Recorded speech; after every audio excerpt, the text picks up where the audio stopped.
Plinth লেভেলে যেই লেয়ারটা দিয়ে থাকি সেটা হচ্ছে ড্যাম্প প্রুফ কোর্স।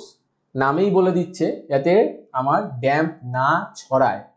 আমার এর উপরে তো আরো ওয়াল হবে, এই প্লিন্থের উপরে তো বিল্ডিং এর বাইরের ওয়ালটা হবে বা ভেতরের ওয়ালগুলো হবে, সেইখানে যাতে ড্যাম্প না ছড়ায় তার জন্য যে কোর্সটা দিয়ে থাকি তাকে ডিপিসি বলে। এই দেখুন প্র্যাকটিক্যালি এখানে দেখানো আছে, এই ডিপিসি করা হয়েছে, এখানে ডাবল ডিপিসি করা হয়েছে।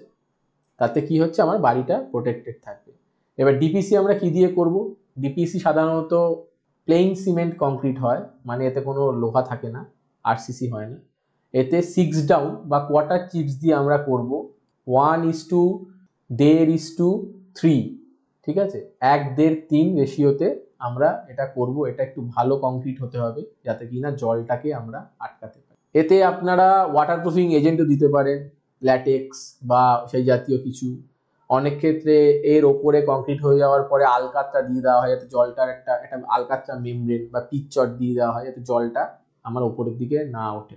তা এই পয়েন্টগুলো মনে রাখলে আপনারা আপনাদের বাড়ি খুব ভালো হবে। অবশ্যই এগুলো মেনে করবেন। আশা করি আপনাদের বাড়ি দীর্ঘায়ু হোক।